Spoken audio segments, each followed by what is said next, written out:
Bismillahirrahmanirrahim. Assalamualaikum warahmatullahi wabarakatuh. Alhamdulillah. Alhamdulillahirabbil alamin. Wassalatu wassalamu ala asrofil anbiya'i wal mursalin wa ala alihi wa sahbihi ajma'in. Asyhadu an la ilaha illallah wahdahu la syarikalah wa asyhadu anna Muhammadan abduhu wa rasuluh. Allahumma sholli wa sallim wa barik ala sayyidina Muhammad wa ala alihi wa sahbihi ajma'in. Amma ba'd. Qala Allah ta'ala fil kitabil karim, a'udzu billahi minasy syaithanir rajim. Ya ayyuhan nasu u'budur rabbakumul ladzi khalaqakum wal ladzina min qablikum la'allakum tattaqun. Subhanallahul azim.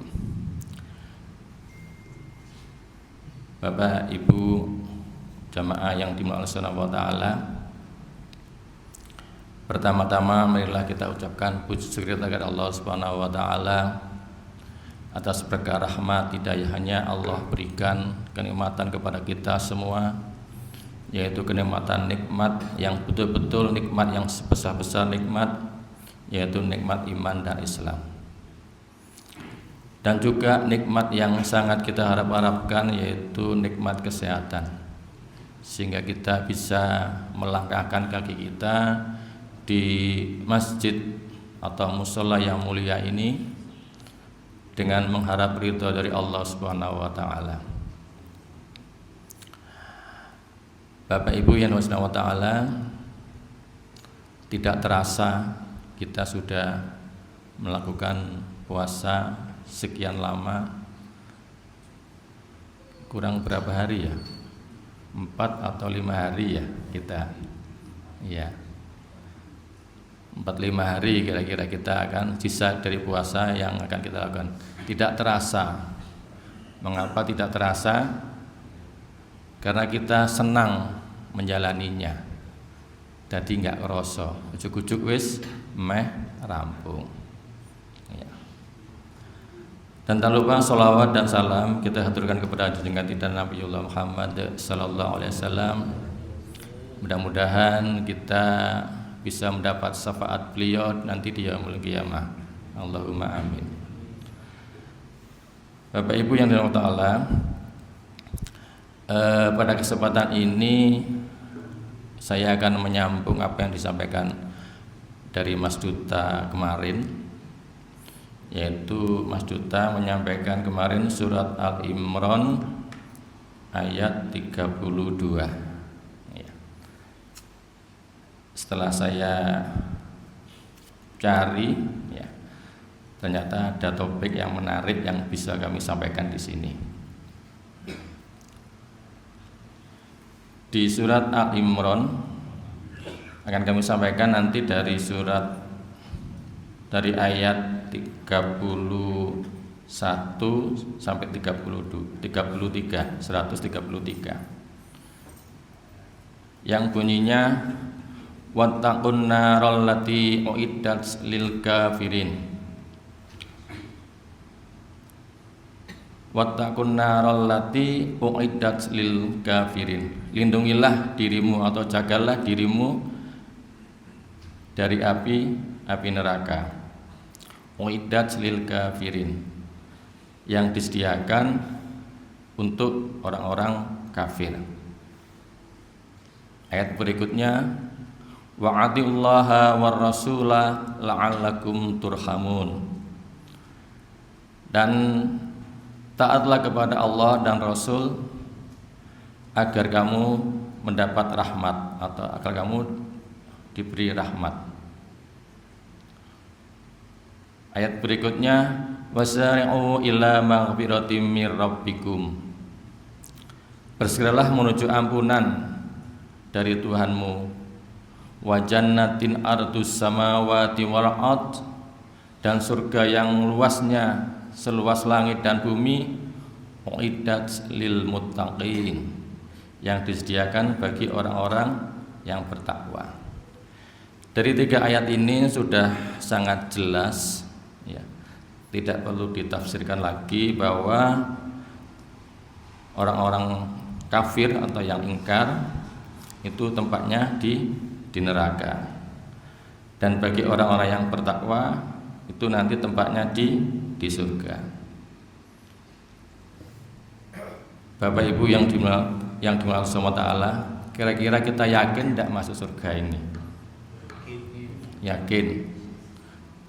Ada yang tidak yakin masuk surga? Harus yakin, tasnya sudah jelas bahwa walaupun ada sedikit pun iman, itu pasti nanti akan masuk surga. Jadi kita harus optimis, kita akan masuk surga. Dari 3 ayat ini Bapak Ibu bisa disederhanakan atau mungkin dirumuskan. Pada awal kami menyampaikan logika atau matematika agama. Dari 3 ayat ini bisa dijadikan rumus.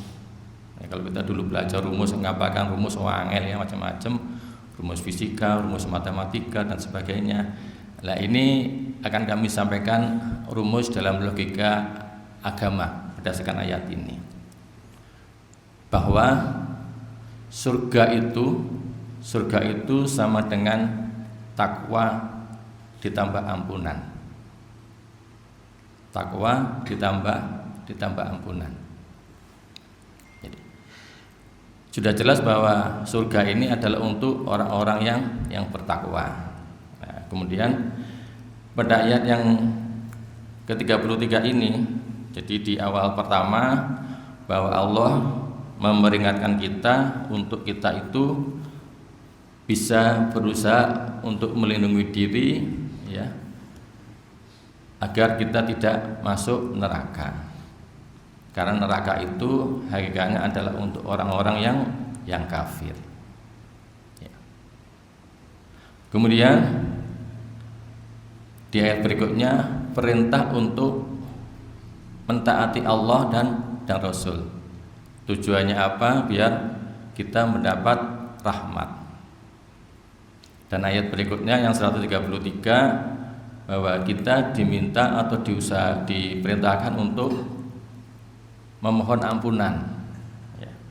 Setelah mohon ampunan, disitu disampaikan suatu keadaan, yaitu surga yang luasnya langit beserta luas langit dan bumi, dan itu disediakan bagi orang-orang yang bertakwa. Jadi secara mudah Bapak Ibu yang Allah, bahwa kalau kita sudah menjadi orang yang bertakwa ya, dan sudah mendapat ampunan dari Allah Subhanahu wa taala, itu pasti bisa dijamin kita itu masuk surga.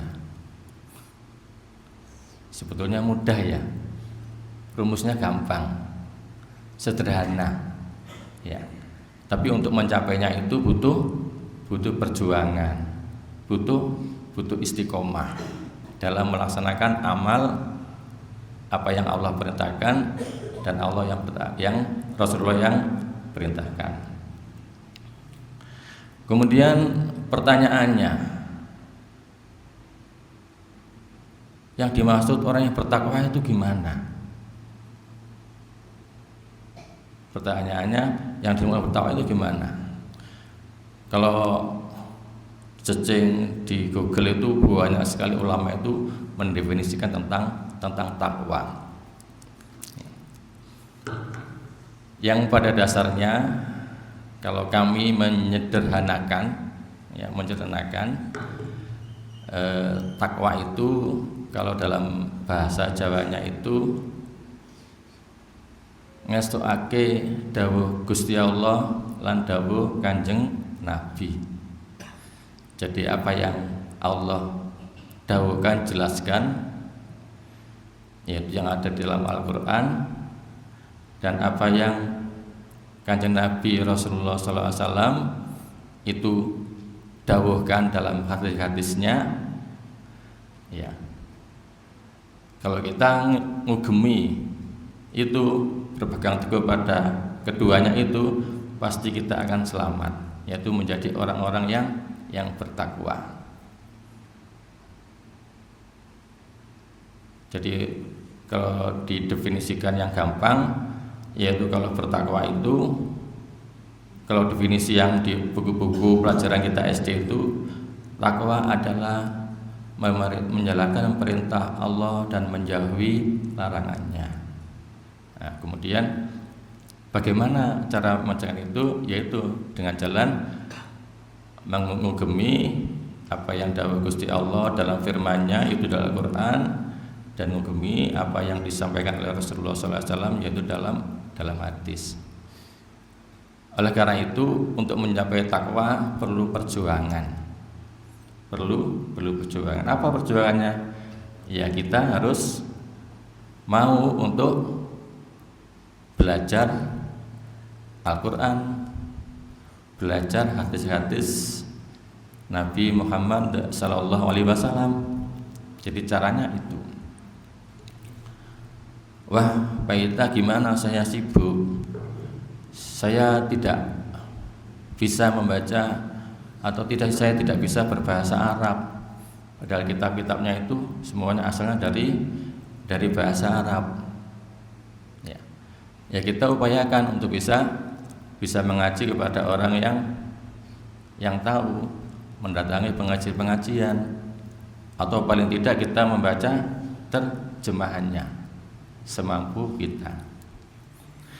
Kalau kita membaca Al-Quran dan terjemahannya, kemudian ada suatu perintah, ya perintah itu semaksimalnya kita lakukan. Kalau kita membaca ada satu larangan, ya larangan itu kita jauhkan. Begitu juga belajar hadis-hadis dari Nabi yang disampaikan oleh Rasulullah SAW. Sekarang sudah banyak terjemahannya, ya. Dari hadis Bukhari Muslim sudah diterjemahkan, ya. Bahkan sudah ada disarikan lagi, disederhanakan lagi. Tinggal kita berusaha untuk membacanya. Bapak Ibu yang dirahmati Allah Ta'ala, ya, karena masuk surga itu mudah, tapi jangan dimudahkan. Gampang tapi ojo digampangke, ya. Wah, enggak apa-apalah, yang penting saya sudah ada iman, saya nantinya akan pasti masuk surga. Iya, betul. Tapi sebelum masuk surga itu ada suatu proses. Ya, ada suatu proses di mana nanti di yaumul hisab itu ada suatu hari perhitungan. Suatu perhitungan di mana nanti amalnya itu akan ditimbang. Amal baik seberapa, amal jelek seberapa. Terus berat mana? Kalau lebih berat lebih banyak amal kebaikan kita, ya kita insya Allah akan mudah untuk menuju surganya Allah Subhanahu wa Ta'ala. Nanti berjalan di Shiratal Mustaqim itu kita akan mudah, ya. Di hadis-hadis diriwayatkan bahwa perbedaan antara orang-orang yang kafir dan orang-orang yang beriman itu saat berjalan di Shiratal Mustaqim itu ada perbedaan. Kalau orang beriman amalnya banyak, lebih banyak daripada dosa-dosanya, dia akan mendapat cahaya. Jadi ada penerang untuk menuju surga Allah Subhanahu wa Ta'ala. Tapi kalau orang kafir enggak, dia tidak ada penerang, gelap, ya, sehingga dia tidak bisa menuju ke surga, sehingga dia akan berbelok. Nah, kalau sudah berbelok salah jalan, dia akan jatuh ke dalam neraka. Kalau amal-amalnya sedikit gimana? Ya tetap ada cahaya, tapi cahayanya tidak penuh. Dikatakan begitu dia melangkah gelap, begitu dia diam ada cahaya, begitu melangkah lagi gelap lagi. Begitulah perjuangan perjalanan nanti di Shiratal Mustaqim. Ya. Jadi Bapak Ibu yang Allah, karena nanti itu ada hari perhitungan, maka kita dari sekarang juga harus berhitung seberapa banyak amal kita dan seberapa banyak dosa-dosa kita. Tapi kadang-kadang kita itu kalau melihat amal itu kelihatan sekali. Saya sudah bersedekah, saya sudah infak, saya sudah menyumbang ke fakir miskin. Tapi kadang-kadang kalau dosa itu tidak terlihat. Dan kadang-kadang kita tidak sengaja sudah berbuat dosa. Ya. Apalagi dunia sekarang semuanya itu ada di genggaman kita, yaitu di HP. Mau kita buka apa saja, ya. Buka aplikasi kebaikan aja kadang-kadang masuk iklan yang tidak seharusnya kita lihat, yang seharusnya harus kita lihat. Tapi kadang kita tuh tergoda, apa ya, kepo gitu. Nah, secara nggak langsung kita sudah terjerumus untuk berbuat dosa.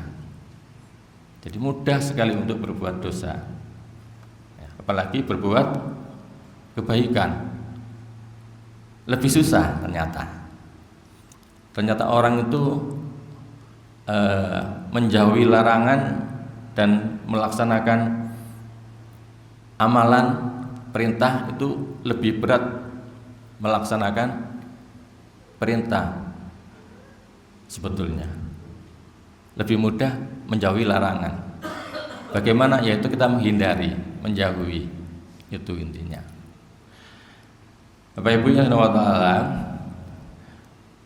yang terakhir, ya, jadi minggu kemarin kami sudah menyampaikan tentang apa-apa yang telah membatalkan amal, ya, yang membatalkan amal, dan kami himbau untuk diri saya pribadi juga Bapak Ibu semua agar supaya betul-betul diperhatikan sehingga amal yang baik yang sudah kita lakukan itu tidak hangus nanti saat hari perhitungan. Ya. Kami sampaikan kemarin bahwa amal itu akan ditabung terus, ya, menumpuk-numpuk, tapi tabungan itu bisa gugur karena perbuatan kita. Yang kemarin saya sampaikan, kalau seorang itu murtad, dia akan habis seluruh amalnya. Berbuat syirik juga habis seluruh amalnya. Kalau tidak sholat asar, berarti habis amal kebaikan di hari itu. Kalau dia berbuat riya terhadap suatu perbuatan, maka perbuatan itu akan tidak ada pahalanya. Walaupun pada awalnya ada pahalanya, tapi dalam perjalanan hidup kemudian dia berbuat riya atau sum'ah, maka amal itu akan hilang secara otomatis. Jadi tabungan itu, pahala kita itu bisa berkurang. Tapi kalau dosa itu tidak bisa berkurang. Bisa berkurang apabila dia bertaubat. Ya, bertaubat dengan perbuatan itu, dari perbuatan itu kemudian memperbanyak istighfar. Lah, ampunan ini sangat penting bagi kita. Kalau kita timbang, kita tidak akan bisa. Amal kita itu melebihi, susah sekali amal-amal baik kita itu melebihi dari dosa-dosa yang kita lakukan. Maka kuncinya yaitu memperbanyak istighfar. Istighfar memohon ampun kepada Allah Subhanahu wa taala. Di akhir ini saya akan menyampaikan apa yang disebut dengan para ulama menyebut sebagai Sayyidul Istighfar. Di mana fadilahnya di dalam hadis riwayat Bukhari, riwayat An-Nasa'i dan beberapa riwayat Ibnu Hibban dan sebagainya dengan redaksi yang hampir sama, yaitu fadilahnya Rasulullah SAW bersabda, barang siapa yang mengucapkannya, yaitu Sayyidul Istighfar ini di waktu siang dengan penuh keyakinan, lalu dia meninggal pada hari itu sebelum waktu sore, maka ia termasuk penghuni surga. Dan barang siapa membaca di waktu malam dengan penuh keyakinan lalu meninggal sebelum waktu pagi, maka ia termasuk penghuni surga. Ya. Jadi monggo Bapak Ibu, saya sarankan untuk kita selalu membaca Sayyidul Istighfar ini di waktu pagi dan di waktu sore. Ya, jaga-jaga nih awake dhewe iki perbuatan amalan kita itu kurang dibanding dengan dosa-dosa kita. Ya, ini bisa sebagai tambahan agar kita bisa masuk surganya Allah Subhanahu wa taala. Yaitu bunyinya Allahumma anta rabbi la ilaha illa anta khalaqtani wa ana abduka wa ana ala ahdika wa wa'dika mastaqtu a'udzubika min syarri ma sana'tu abu'u laka bi ni'matika alayya wa abu'u bi dzambi faghfirli fa innahu la yaghfirudz dzunuba illa anta. Sudah sering mendengar toh ya? Mestinya sudah. Mari kita baca bareng-bareng. Ya. Allahumma anta rabbi la ilaha illa anta khalaqtani wa ana abduka wa ana ala ahdika wa wa'dika mastata'tu a'udzubika min syarri ma sana'tu abu'u laka bi ni'matika alayya abu'u laka bi ni'matika alayya wa abu'u bi dzambi faghfirli fa innahu la yaghfirudz dzunuba anta. Kalau kita membaca ini sudah yakin mengharap ridho dari Allah Subhanahu wa taala. Apabila kita dipanggil Allah Subhanahu wa taala, rezeki kita sudah dicukupkan pada hari ini, insya Allah kita akan masuk surga. Allahumma amin. Demikian dari saya, ada kurang lebihnya mohon maaf sebesarnya. Apabila ada kesalahan itu semata-mata dari saya pribadi. Dan apabila ada sesuatu yang baik, mari kita ambil bersama-sama, kita amalkan bersama-sama. Akhirul kalam, wassalamualaikum warahmatullahi wabarakatuh.